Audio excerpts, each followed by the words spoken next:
அது ஒன்றுக்கு மேலே இந்த கல்யாணம் பண்ணிக்கிறாங்கல்ல, அது அது ரொம்ப அவஸ்தை. ஒருவனுக்கு ஒருத்திங்கிறது நம்ம இதெல்லாம் சொல்கிறது. ஒன்றுக்கு மேற்பட்ட திருமணங்கள் வந்து சங்கடத்தில் தான் கொண்டு வந்து விடும். நிறைய சொல்லுவாங்க.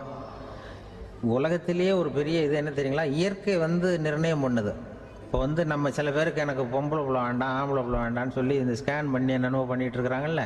ஆனால் இயற்கை வந்து அந்த 50-50 ரேஷியோவை அது வந்து மெயின்டைன் பண்ணிகிட்ருக்கு. இந்த உலகத்தில் ஒரு அதிசயமான உண்மை என்னென்னா, 116 ஆம்பளை பிள்ளை பிறந்தா 100 பொம்பளை பிள்ளை பிறகுதான். உலக அளவில் 116 ஆம்பளை பிள்ளை பிறந்தா 100 பொம்பளை பிள்ளை பிறகுது. இது எதுக்கு 16 அதிகமாக பிறக்குதுன்னா, அந்த வாலிப வயசு அடையிறதுக்குள்ளே 16 செத்து போகுது. 16 அங்கங்கே ஓடுறது, கொஞ்சம் முரட்டத்தனமாக போகிறதுனால செத்து போகுது. அந்த 50-50 இந்த ஒருத்தருக்கு ஒருத்தங்கிற ரேஷியோவை இயற்கை வந்து மெயின்டைன் பண்ணிட்டு இருக்கு. அது ஒரு பெரிய அதிசயம். அதை விட பெரிய அதிசயம் என்னென்னா, இந்த உலக யுத்தம் நடந்தது இல்லை, முதல் உலக யுத்தம், 2வது யுத்தம், அப்போ பார்த்துருக்குறாங்க, கணக்கு எடுத்துருக்குறாங்க. அந்த யுத்தம் முடிஞ்ச பிறகு 116 ஆம்பளை பிள்ளைக்கு பதிலாக 160 170 பிறக்க ஆரம்பிச்சுதான். 100 பெண் குழந்தைக்கு 170 180 ஆண் குழந்தை. இது எதுக்குன்னா, அந்த போரில் செத்து போகுதில்ல ஆம்பளை பிள்ளைகள், அதை ஈடுகட்டுறதுக்காக அதிகமாக பிறக்க ஆரம்பிச்சிருக்கு. அந்த அளவுக்கு வந்து இயற்கை வந்து ஒரு பெரிய ரேஷியோவை மெயின்டைன் பண்ணுது. அதாவது ஒருவனுக்கு ஒருத்திங்கிறத அது சொல்லிகிட்டு இருக்கு. புறாவெல்லாம் வளர்த்திங்கன்னா, நான் கூட புறா வளர்த்துருக்குறேன் ஊரில். புறா வளர்த்திங்கன்னா ஒரு தடவைக்கு 2 முட்டை தான் விடும் ஒரு வீட்டுக்கு. அந்த 2 முட்டையும் குஞ்சு பறிச்சுன்னா அதில் ஒன்று வந்து ஆணாக இருக்கும், ஒன்று பொண்ணாக இருக்கும். அது எந்த முட்டை ஆண் எந்த முட்டை பெண்ணுங்கிறத இயற்கை நிர்ணயம் பண்ணுது. அதை வந்து நம்ம மாற்றவே முடியாது. ரெண்டையும் அந்த பெண்ணாவோ 2 ஆணாவோ மாற்ற முடியாது நம்ம.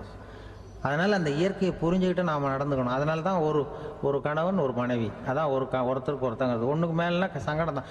ஒரு பஸ்ஸில் வந்து ரெண்டு பெண்கள் வந்துக்கிட்டு இருந்தாங்களாம். பஸ்ஸு பிரயாணம்.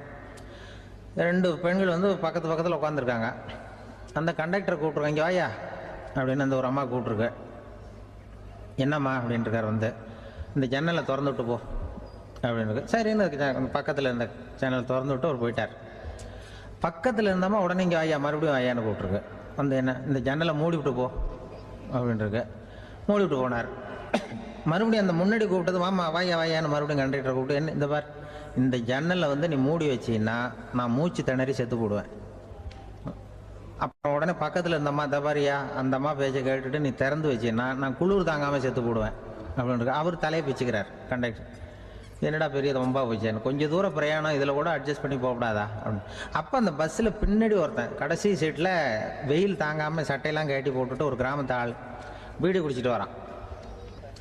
அவர் கூப்பிட்ருக்கான் அந்த ஆள், அந்த கண்டக்டர், இங்கே வாயா அங்கே என்ன தகராறு அப்படின்னு. அந்த எதிர்த்து வீட்டுக்காரன் வந்தானே முன்னாடி பஞ்சாயத்துக்கு, அது மாதிரி கண்டக்டர் இங்கே வாயா, அவன் ஏன் நீ என்ன சொல்ல போகிற அப்படின்ட்டு வந்திருக்கான்.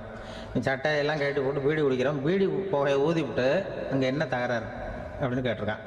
ஒன்றும் இல்லையா, அந்த அம்மா வந்து ஜன்னலை திறந்தா செத்து போவேங்கிறது, இந்த அம்மா ஜன்னலை மூடுனா செத்து போவேங்கிறது, நான் என்னையா பண்ணுறது ஒரு ஆள் அப்படின்னு. இதுக்கு ஏன் கவலைப்படுறேன், நான் சொல்கிறத கேள், நான் தீர்த்து வைக்கிறேன் பிரச்சனையை அப்படின்னு சொல்லிவிட்டு பீடியை எடுத்துக்கிட்டு புகையை ஊதிவிட்டு சொன்னானா, கொஞ்ச நேரம் அந்த ஜன்னலை மூடி வை, அந்த அம்மா செத்து போவோம், அப்புறம் திறந்து வை, இந்த அம்மா செத்து போவோம், நாம் நிம்மதியாக போகலாம் அப்படின்னு சொல்லிட்டு பீடி குடிக்க ஆரம்பிச்சிட்டான். அவருக்கு கோவம் வந்துட்டுது கண்டக்டருக்கு. உனக்கு என்ன, நீ பாட்டுக்கு சொல்லிட்டு போடுவ, அந்த 2 அம்மாவும் செத்து போச்சுன்னா அவங்க வீட்டுக்காரனுக்கெல்லாம் யார் பதில் சொல்கிறது அப்படின்னா, கவலையே படாத, 2 பேருக்கும் நான் தான் வீட்டுக்காரன். அதனால தான் அந்த யோசனையை சொன்னேன் அவங்ககிட்ட. அப்புறம் இதுதான், இந்த ஒன்றுக்கு மேலே போச்சுன்னா அது இயற்கைக்கு விரோதம், இப்படிலாம் ஆகும். அதனால தான் அவன் அவ்வளவு ஒன்றுமே வேண்டான்ட்டு கடைசி பெஞ்சு இதில் போய் சீட்டில் உட்காந்துக்கிட்டான். அப்படி அது இயற்கையை புரிஞ்சுக்கிட்டு வாழணுங்கிறது முக்கியம். குடும்பத்தில் வந்து கணவனுடைய பங்கு என்ன, மனைவனுடைய பங்கு, குழந்தை குட்டிகள்லாம் சொல்லுவாங்க. அப்படி இருக்கணும். கணவன்கிறவனுக்கு நிறைய சகிப்புத்தன்மை தேவைப்படுது. மனித நேயம்ங்கிறத பற்றி சொல்லுவாங்க. மனித நேயம் ஏன்னா ஒரு கணவன் கணவனாக இருக்கணும், மனைவி மனைவியாக இருக்கணும். ஒரு மனுஷன் வந்து இன்றைக்கி வந்து மனிதனாக இல்லை, மனித நேயம் குறைஞ்சி போச்சு, ஏது குடும்ப உறவுகள்லாம் ரொம்ப மாறி போச்சுன்னு சொல்கிறேன். இப்போ நாகரிகத்தில் அப்படி தான் இருக்குது. ஒரு இதில் ஒருத்தன் என்ன பண்ணியிருக்கிறான், ஒரு சின்ன பையனை கொண்டு வந்தானா, ஒரு சின்ன பையன் பக்கத்தில் இருக்கான். ஒரு பெரியவர் கேட்டிருக்கார், யாருப்பா அந்த பையன் அப்படின்னு கேட்டிருக்கார். இவன் சொன்னான்னா, இந்த பையன் எனக்கு தூரத்து உறவுன்னு இருக்கான். சரி, தூரத்து உறவுன்னா எப்படி அப்படின்னு கேட்டிருக்கான். இந்த பையன் எங்கள் அப்பாவுக்கு 8வது புள்ள அப்படின்னானா. கூட பிறந்தவனே அவ்வளோ தூரமாக போயிட்டான். 8வதாக பிறந்தா. அப்படி இருக்கு குடும்ப உறவுகள்ங்கிறது. மனுஷனுக்கு வந்து வேல்யூ விஞ்ஞானம் எப்படி போட்டிருக்குன்னா, ஒரு மனித உடம்புல இருக்கிற கால்சியத்தை மட்டும் தனியாக எடுத்தால் ஒரு சின்ன ரூமுக்கு வெள்ளை அடிக்கலாமா. ஒரு மனுஷ உடம்புல இருக்கிற பாஸ்பரஸை மட்டும் தனியாக எடுத்தால் ஒரு 40 நெருப்புச்சி தயார் பண்ணலாம். ஒரு மனுஷ உடம்புல இருக்கிற இந்த கொழுப்பு சத்தை மட்டும் தனியாக எடுத்தால் ஒரு 7 சோப்பு கட்டி தயார் பண்ணலாம். அது மாதிரி ஒரு மனுஷ உடம்புல இருக்கிற இரும்பு சத்தை மட்டும் தனியாக எடுத்தால் ஒரு 2 அங்குல ஆணி 2 செய்யலாம். இவ்வளவுக்கும் விலை போட்டால் 42 ரூபா 50 காசு. இதுதான் மனுஷனுக்கு விஞ்ஞானம் போட்டிருக்கிற விலை. அது எப்போ அது ஒசரும்னா, அவன் மனுஷனாக இருக்கிற வரைக்கும் இருக்கிறப்ப. அதுவும் செத்து போனால் அதுவும் கிடையாது, செத்து போனால் அதுவும் குறைஞ்சிரும். மிருகங்களுக்கெல்லாம் அப்படி இல்லை, செத்ததுக்கு அப்புறம் விலை கூடும். அங்கெல்லாம் எல்லா ஊர்லேயும் பார்த்தீங்கன்னா உயிர் கோழி 50 ரூபா, உரிச்ச கோழி 60 ரூபான்னு போட்டிருக்கோம். செத்ததுக்கு அப்புறம் 10 ரூபா அதிகம். மனுஷனை வந்து நீ உயிர் மனுஷன் 42 ரூபா 50 காசு, செத்ததுக்கு அப்புறம் 52 ரூபான்னா நீயே வச்சுக்கிடாது, எனக்கு இது கண்டு போடும். அவன் வந்து எப்போ அவனுக்கு வேல்யூ கூடும்னா, மனிதனாக வாழும்பொழுது தான் வேல்யூ கூடும். குடும்பத்தில் வந்து அந்த பாசத்தோடு வாழணும்னு கடவுள்கிட்ட கேட்டு சொன்னாங்களே, அதுதான். இந்த சமூகங்கிறதும் ஒரு பெரிய குடும்பம்தான். அதனால தான் இந்த நாட்டுக்கு உள்ள பெருமையை எல்லாரும் ஒற்றுமையாக இருந்தால் எதையும் சாதிக்கலாம்ங்கிறது தான் இந்த நாட்டுக்கு உள்ள பெருமை. அப்படி நிரூபித்தோம். அதனால் சமூகங்கிறதும் ஒரு குடும்பம் மாதிரி இருக்கிறது தான் பெருசு. இப்போ சில இதெல்லாம் இப்போ ஜாதி மத வேறுபாடெல்லாம் வந்து நம்முடைய முன்னேற்றத்தை வந்து தடுக்கும். விலங்குகள் வந்து நம்மளோட மேலானது. அதான் ஒரு ஊரில் ஒரு சிவன் கோயில் இருந்து தான். சிவன் கோயிலில் அந்த புறாவெல்லாம் வளர்ந்துக்கிட்டு இருந்திருக்கு. அந்த மாடத்தில், சிவன் கோயில் மாடத்தில் புறாவெல்லாம் குடியிருந்திருக்கு. உடனே அதுக்கு கும்பாபிஷேகம் பண்ணுறதுக்காக ஊரில் திட்டம் போட்டாங்க. சிவன் கோயிலுக்கு வெள்ளடிக்க ஆரம்பித்தாங்க. வர்ணம் பூச ஆரம்பித்ததும் அதுக்கு சாரம் கட்டுவாங்கல்ல, இந்த குச்சியெல்லாம் வச்சு சாரம் கட்டுவாங்க. உடனே இந்த புறாவெல்லாம் என்ன பண்ணிச்சான், இனிமேல் நம்ம இங்கே வெள்ளை அடிக்கிறாங்க, கும்பாபிஷேகம் வருது, நம்ம இங்கே குடியிருக்க முடியாது, எதிர்த்தாப்புல எங்கே போகலான்னு பார்த்துருக்கு. இந்த உயரம் கோபுரத்தில் இருந்த புறாவெல்லாம் எதிர்த்தாப்புல ஒரு மாதா கோயில் இருந்திருக்கு, சர்ச்சு. அங்கே சில மாடங்களில் புறாவெல்லாம் இருக்குது, சில மாடம் இருக்குது. உடனே நம்மளாம் அங்கே போடுவோம் கொஞ்சம் காலத்துக்குன்னு எல்லாம் புறப்பட்டு இந்த மாதா கோயிலுக்கு போயிடுது. அங்கே போனால் அங்கே இருக்கிற புறாவோடு சேர்ந்து இதுவும் குடியிருந்துட்டு இருக்கு. கொஞ்ச நாள் என்னாச்சு, அங்கே கிறிஸ்மஸ் வந்துட்டுது. கிறிஸ்மஸ் வந்ததும் சரி இங்கேயும் வெள்ளடிக்க ஆரம்பிக்கிறாங்க. நம்ம மறுபடியும் எங்கடா போகிறதுன்னு பார்த்தா அங்கே இருக்கிற புறாவோட சேர்ந்து இதுவும் சேர்ந்து நேராக ஒரு பள்ளிவாசல் இருந்தது. எதுக்கு அங்கே இருக்கிற மாடத்தில் போய் அங்கே குடியேறிட்டுது எல்லாம். அங்கே போனால் அங்கே ரமலான் மாதம் வந்து ரம்ஜானுக்காக அதையும் புதுப்பிக்க ஆரம்பித்தாங்க. இது என்ன பண்ணுறதுன்னு சொல்லி இந்த 3 செட்டு புறாவும் சேர்ந்து என்ன பண்ணிச்சு, எங்கே போகலான்னு பார்த்தா மறுபடியும் அதுக்குள்ளே இந்த சிவன் கோயிலில் கும்பாபிஷேகம் முடிஞ்சு போச்சான். முடிஞ்சிருக்கு, அங்கே போடுவோம் எல்லாருன்னு சொல்லி எல்லா புறாவும் அந்த சிவன் கோயிலுக்கு வந்துட்டுது. அங்கே போய் மாடத்தில் அதை குடியிருந்துட்டுது. அப்போ திடீர்னு ஒரு நாள் பார்த்தா ஒரே கலவரம் பூமியில் எல்லாம் ஒருத்தன் அருவாளை தூக்கிட்டு நிற்கிறான், குச்சி எடுத்து ஒருத்தனை சுட்டுக்கிறான். ஒரே கலவரம், சத்தம், ஒரே மத கலவரம் வந்துட்டுது ஊரில். அப்போ புறாவெல்லாம் மாடத்தில் இருந்துக்கிட்டு ஒரு குஞ்சு புறா அவங்க அம்மாட்ட கேட்டுதான், இது என்ன, இந்த மனுஷனுக்கு என்ன ஆச்சு, இந்த மனுஷனுக்கு என்ன ஆச்சு, அவன் கத்தியை தூக்கிட்டு நிற்கிறானே அப்படின்னு கேட்டுதான். ஒரு குஞ்சு புறா அவங்க அம்மாட்ட கேட்டுதான், அம்மா புறா.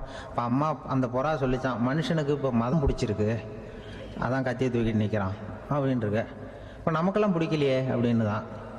அப்போ அந்த புறா சொல்லிச்சான், அந்த பாருமா, நாம் வந்து இந்த சிவன் கோயிலில் இருந்தாலும் நமக்கு புறான்னு தான் பேர், இந்த மாதா கோயிலுக்கு போனாலும் நமக்கு புறான்னு தான் பேர், பள்ளிவாசலுக்கு போனாலும் நமக்கு புறான்னு தான் பேர். அந்த மனுஷன் அப்படி இல்லை. அவன் இங்கே இருக்கிற வரைக்கும் இந்துன்னு சொல்லுவான், அங்கே மாதா கோயில் இருந்தான்னா கிறிஸ்தவன்னு சொல்லுவான், பள்ளிவாசலில் இருந்தான்னா முஸ்லீம்னு சொல்லுவான். அப்போ குஞ்சு புறா அது என்ன இப்படி பண்ணுறாங்க மனுஷங்க, இப்போ அவங்கள விட நம்ம வசதி போல் இருக்க, நம்ம தேவலாம் போல் இருக்க அப்படின்னு தான் அந்த குஞ்சு புறா. அப்போ அந்த தாய் புறா சொல்லிச்சான், உண்மைதான், அதனால தான் நம்ம மேலான இடத்துல இருக்கிறோம், அவன் கீழே நிற்கிறான் என்னமோ அப்படின்னு சொல்லிச்சான். இதுதான் அந்த குடும்பம்ங்கிறது, சமுதாயம்ங்கிறது ஒரு பெரிய குடும்பம். அது இந்த புறாகிட்டேருந்து மனுஷன் கற்றுக்க வேண்டியிருக்கு. அப்படி இருக்குது இன்றைக்கி மனுஷனுடைய நிலைமை. அதை வந்து புரிஞ்சுக்கணும். அப்படி தான் ஒவ்வொரு இதுலேயும் நாம் வந்து நடந்து கொள்ள வேண்டியிருக்குது. மிருகங்கள்டேருந்து கற்றுக்கிற வாய்ப்பெல்லாம் இருக்குது. அப்படி சொல்லுவாங்க. அந்த இதில் வந்து நம்ம குடும்பத்தில் வந்து என்னென்னா, இப்போ இந்த பிள்ளைகளை பற்றி சொல்லுவாங்க. இப்போ ராமர் லட்சுமணர் கதை சொல்லுவாங்க. அதாவது ராமரும் பரதனும் பந்து விளையாடிக்கிட்டு இருந்தாங்களாம் சின்ன வயசில் பந்து விளையாடிட்டு இருந்தாங்களாம். உடனே ராமர் வந்தாராம். வந்து கோசலை அவங்க அம்மா கோசலை மடியில் சோர்ந்து போய் உட்காந்தாராம். சந்தோஷமாக வந்து உட்காந்துருக்காரு. அப்போ அந்த கோசலை அம்மா கேட்டாங்களாம், ஏன்ப்பா அப்படி இவ்வளவு சந்தோஷமாக இருக்கே, என்ன காரணம் அப்படின்னு கேட்டிருக்காரு. அப்படின்னு அந்த அம்மா கேட்டிருக்கு.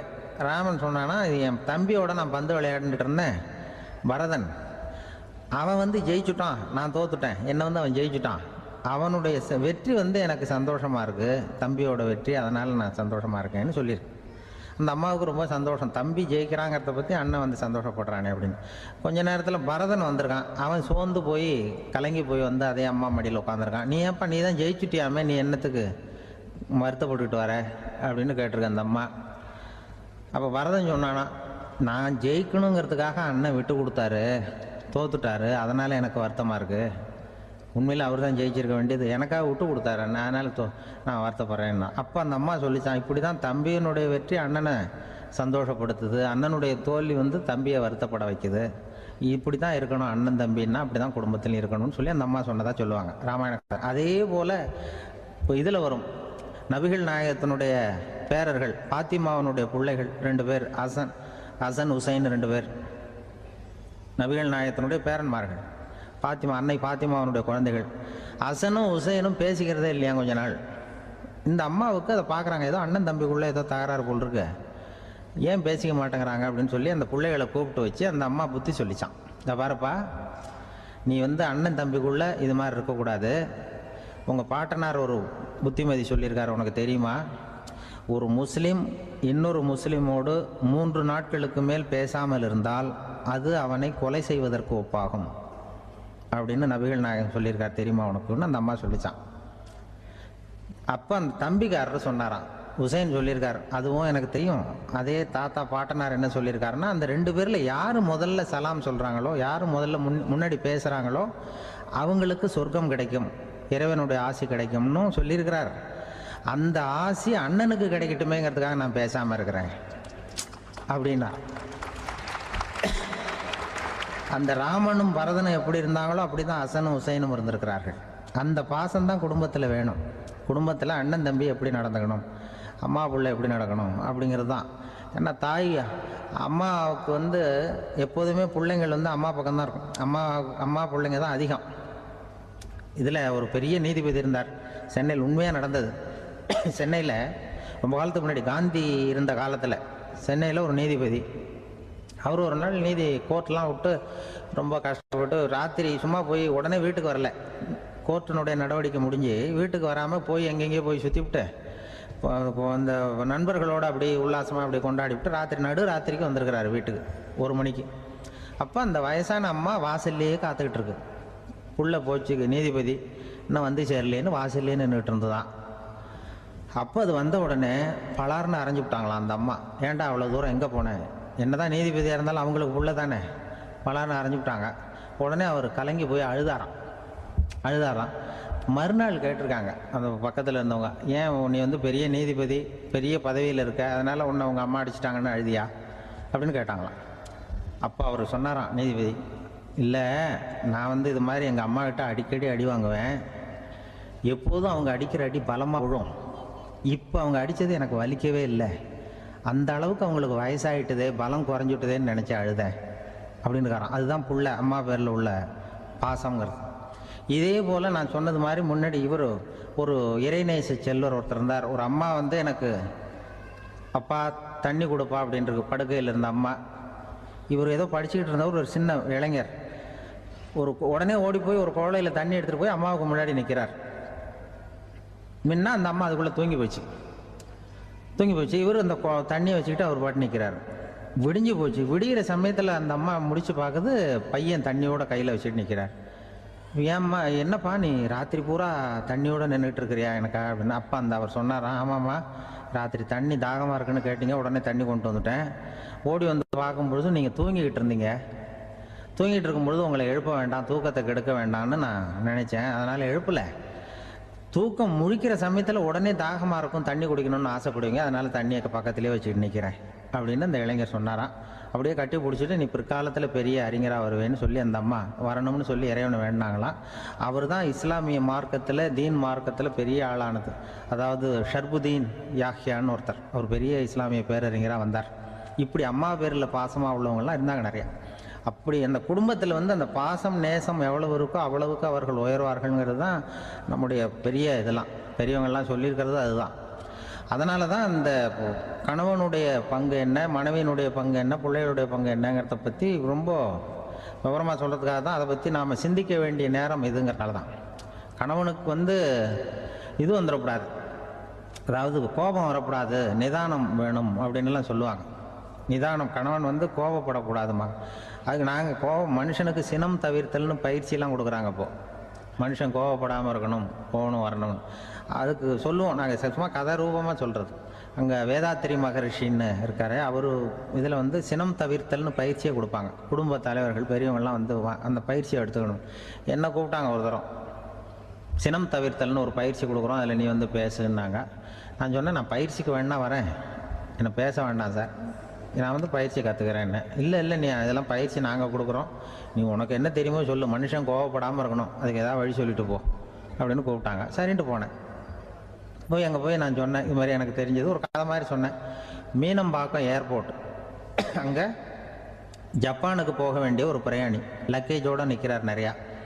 இதை வாங்கி பிளேனில் ஏற்றக்கூடிய ஒரு தொழிலாளி அவர்கிட்ட ஒரு சண்டை போடுறார், அடிக்க போகிறார், திட்டுறாரு, கண்ணாமலான்னு திட்டுறார். அவர் இதை ஒருத்தர் பார்த்துக்கிட்டே இருக்கார். அந்த சினம் தவிர்த்தல் பயிற்சி கொடுக்குற பேராசிரியர் ஒருத்தர் பார்த்துக்கிட்டே இருக்கார். இது எப்படி இவன் இந்த ஆள் அவ்வளவு கோபமாக அடிக்க போகிறான், திட்டுறான் அந்த பெரிய மனுஷன், இவர் பதிலுக்கு அவர் திட்டவே இல்லையே. அந்த தொழிலாளி சிரிச்சுக்கிட்டே சரி சார் சரி சார் அப்படின்னுட்டே இருக்கான். இவர் லக்கேஜை வாங்கி பிளேனில் ஏற்றுற தொழிலாளி இவன் கண்ணாமலான்னு அடிக்க போகிறான், திட்டுறான், முகம் செவந்து போச்சு. இவருக்கு என்ன ஆச்சரியம்னா, இந்த ஆள் இவ்வளவு கோவப்படுறான், அதை வாங்கி அந்த தொழிலாளி கொஞ்சம் கூட முகத்தில் கோபமே படலையே, சிரித்த முகத்தோடு இருக்கானே, இவன் நமக்கு பயிற்சி வகுப்பு எடுக்கலாம் போல இருக்க அப்படின்னு இவர் நினச்சிட்டார். ரொம்ப நேரம் அவர் கத்திக்கிட்டு இருந்தார். சரி சார் சரி சார்ன்ட்டு அதை வாங்கிட்டு அவர் போயிட்டார். போனதுக்கப்புறம் இந்த ஆள் அப்புறம் பிளேன் ஏறி அவர் போயிட்டார், ஜப்பானுக்கு போயிட்டார். அதுக்கப்புறம் இந்த சினம் தவிர்த்தல் பேராசிரியர் ஓடி போய் அந்த தொழிலாளியை பிடிச்சி கொண்டு வந்தார். இந்த பாருப்பா, நான் காலையிலேருந்து பார்த்துக்கிட்டு இருக்கேன், அந்த ஆள் உன்னை அடிக்க வந்தான், திட்ட வந்தான், இவ்வளவு கோவப்படுறான், உனக்கு பதிலுக்கு நீ கோவமே படலையே, உனக்கு கோவமே வராதா, அது எப்படி நீ சினம் தவிர்க்கிறது, எப்படி உனக்கு கோவமே வரலையா அப்படின்னு கேட்டிருக்கார். அப்போ அந்த தொழிலாளி சொன்னாராம், அப்படி இல்லை சார், மனுஷன்னு பிறந்தா கோவம் படாமல் இருக்க முடியாது, எல்லாருக்கும் கோவம் வரும், அது அவங்கவுங்க வழியில் டீல் பண்ணுவாங்க, நான் அதை என் வழியில் டீல் பண்ணேன், அவ்வளோதான். அப்போ அவர் திட்டும் பொழுது உனக்கு கோபம் வந்ததுதானே? வந்தது சார். இப்போ அது எப்படி டீல் பண்ணேன்னு கேட்டிருக்கார். அப்போ இவன் சொன்னான், நான் ஒன்றும் இல்லை சார், அந்த பிரயாணி இப்போ ஜப்பானுக்கு போயிட்டுருக்கார், அவர் லக்கேஜெலாம் அமெரிக்கா போயிட்டுருக்கு.